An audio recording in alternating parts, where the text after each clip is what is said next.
The Honorable Richard V. Spencer, Secretary of the Navy, arriving.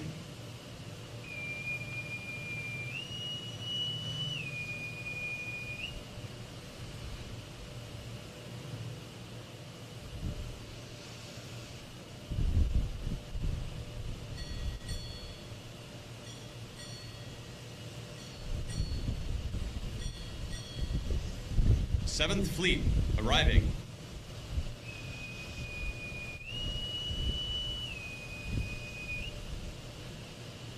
Five boys, left, all right, face. Coach. Five boys, left, all right, face.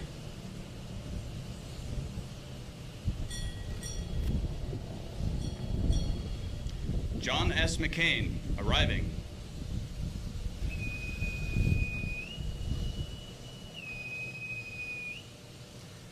Guests and visitors, please take your seats. John S. McCain crew, at ease. Ladies and gentlemen, the commanding officer of USS John S. McCain, Commander Micah Murphy.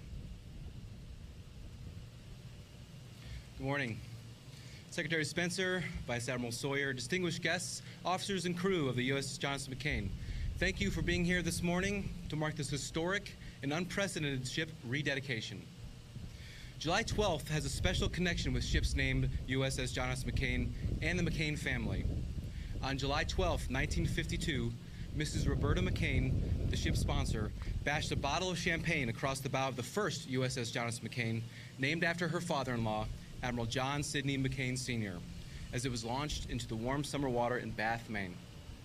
Among the many distinguished attendees that day was the 16-year-old son of the ship's sponsor and grandson of the man for whom that ship was named.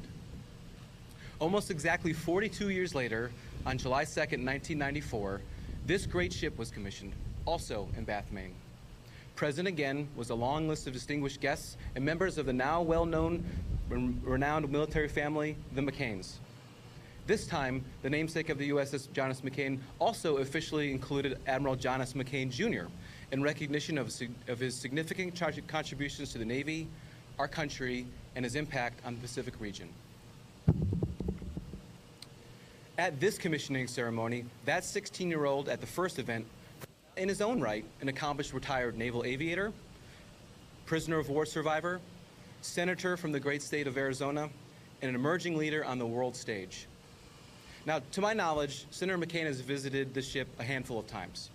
At the christening and commissioning, here in Yokosuka in 2009 on a Codell, when, according to Captain Kim, he nonchalantly grabbed a copy of his book, Faith of Our Fathers, from the wardroom shelf, and he walked over and inscribed, "To the officers of USS John S. McCain, with every good wish and smooth sailing, John McCain." And then most recently, and probably appropriately, when he visited the ship in Cameron Bay last June. Now today, exactly 64 years since the first ship was christened USS John S. McCain, we are gathered to officially include Senator John Sidney McCain III as part of the ship's namesake and rededicate the ship, and in doing so, ourselves, to fight for the ideas and principles each of these men championed. Senator McCain described these principles in his book, Faith of Our Fathers, when he wrote, "Glory belongs to the act of being constant to something greater than yourself, to a cause, to your principles. No misfortune, no injury, no humiliation can destroy it. This is the faith that my commanders affirmed, that my brothers in arms encouraged my allegiance to. It was my father and grandfather's faith." Through a life of national service, Senator McCain has proven that even the most difficult challenges can become sources of great strength. Many people, including Senator McCain, Secretary Spencer, Admiral Richardson, and Vice Admiral Sawyer, have been very supportive in our crews and repair team's efforts to get this warship back to sea, better and stronger than ever. And we are grateful for the support we continue to receive from them and so many others. I had the unique opportunity and privilege to work for Senator McCain as his legislative fellow. I'm blessed to have had this once-in-a-lifetime chance to work for an American hero and get a behind-the-scenes look at how he fervently and selflessly serves his country, loves his family, and supports the men and women in our armed forces. At the commissioning ceremony in 1994, Senator McCain introduced President George H.W. Bush as the guest speaker. President Bush closed by saying, "Someday, not so very long from now, This superb destroyer will indeed be sailing in dangerous waters, and she will sail safe because of the three things we have talked about on this beautiful summer morning: family, country, and Navy, the three pillars in the life of USS John S. McCain. President Bush's words ring just as true today. After Secretary Spencer finishes his remarks, we will be observing colors. The flag that we fly today, as well as the commissioning pennant that flew during the Senator's visit in Vietnam, will be given to him to commemorate the ceremony and the Secretary's historic announcement. And now, ladies and gentlemen, I'd like to introduce you to this morning's guest of honor. It is my distinct privilege to introduce you to the Honorable Richard Spencer. Richard V. Spencer was sworn in as the 76th Secretary of the Navy on August 3, 2017. Secretary Spencer graduated from Rollins College in 1976 with a Bachelor of Arts in Economics. Upon graduation, he joined the United States Marine Corps, where he served as an H-46 pilot until 1981 before departing active duty to enter the private finance sector. Secretary Spencer worked on Wall Street for 16 years with responsibilities that centered on investment banking services and a particular focus on strategic advisory services and capital market underwriting. Prior to his nomination, he served on the Defense Business Board and the Chief of Naval Operations Executive Panel. Ladies and gentlemen, please welcome Secretary Richard Spencer.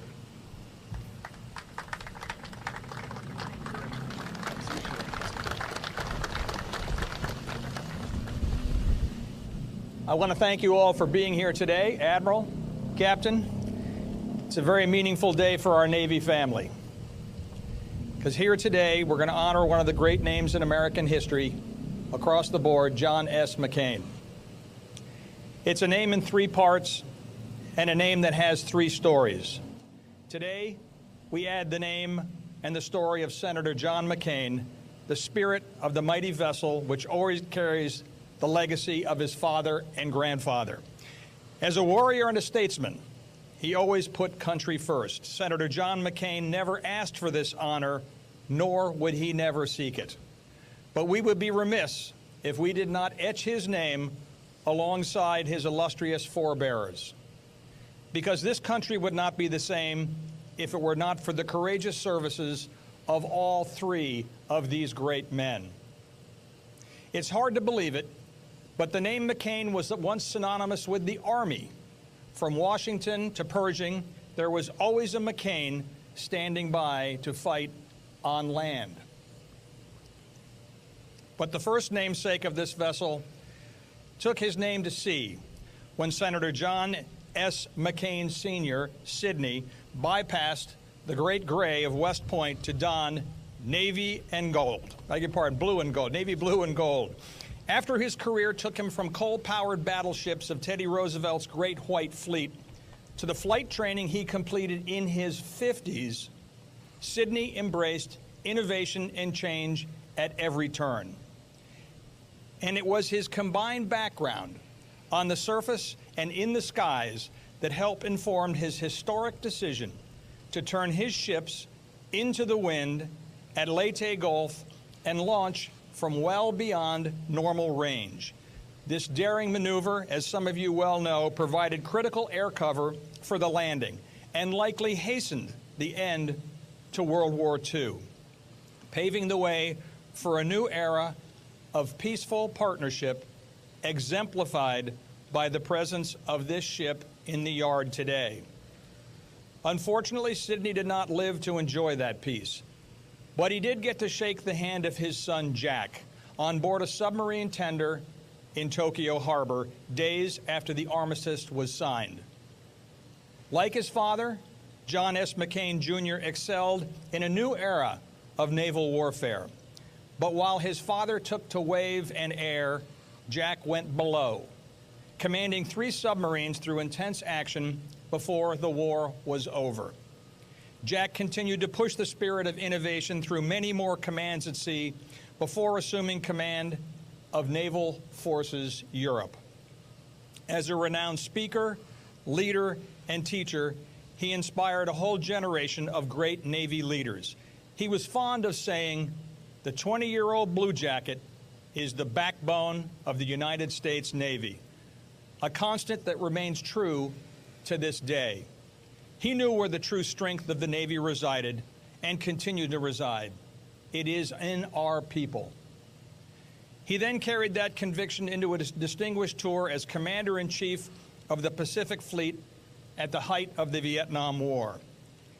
He cared deeply about every sailor and Marine under his command, but it's safe to assume that an extra measure of pride was reserved for a young aviator who shared his name. And it's hard to imagine the measure of pain that his father shouldered when that young aviator was captured, tortured, and imprisoned for 5 years. Perhaps it was the character of his family, or a drive all his own. But it was the third John McCain who carried the family name through its greatest test and its greatest triumph. From the Naval Academy to flight school and throughout his time as prisoner of war in Vietnam, John S. McCain III displayed unfailing honor and duty to country. It was at the end of his service he would still be renowned as a hero. But his desire to serve did not stop when his uniform came off. Oh, no. He continued to serve, first as representative, and to this day, as a senator from the great state of Arizona. At every turn, through every test, John McCain put his country first. And for any of you who have testified before or have been confirmed through John S. McCain, and you survived, you know that he's ensuring that national security comes first over all else. President Ronald Reagan knew John when they worked at opposite ends of Pennsylvania Avenue. And he could have been talking about John and his father and his grandfather when he made the statement that freedom is never more than one generation away from extinction. We do not pass it along to our children in our bloodstream. It must be fought for, protected, and handed on to them to do the same. The McCain family has always stepped forward to assume that sacred responsibility. On 9 May 1989, my good friend and at that time Secretary of the Navy, Will Ball, named the ship after the first two McCains. And now I'm proud to add a third, because three of a kind is the way to go into battle. Sidney, Jack, and John, three distinguished officers, three truly remarkable Americans. They sail along every man and women on this ship. Their legacy lives on in all of you and in the enduring spirit of the John S. McCain. With that, I want to thank you all.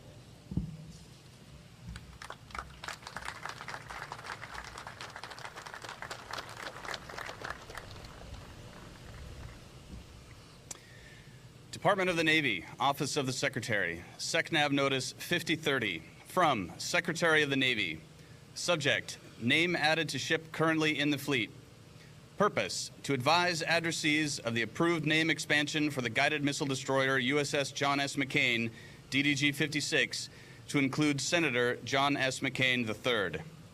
Name source, expanding the name of USS John S. McCain to include Senator McCain properly honors 3 generations of dedicated service to our Navy and nation.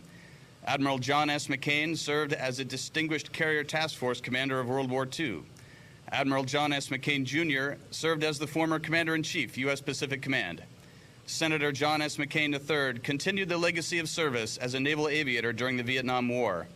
As a prisoner of war, McCain represented our nation with dignity and returned with honor. Signed, Richard V. Spencer. Ladies and gentlemen, please stand for the execution of morning colors. Distinguished guests in uniform, please salute at the sound of the whistle. Commander Murphy will salute for the crew. John S. McCain Wardroom and Chief's Mess, turn and face the ensign.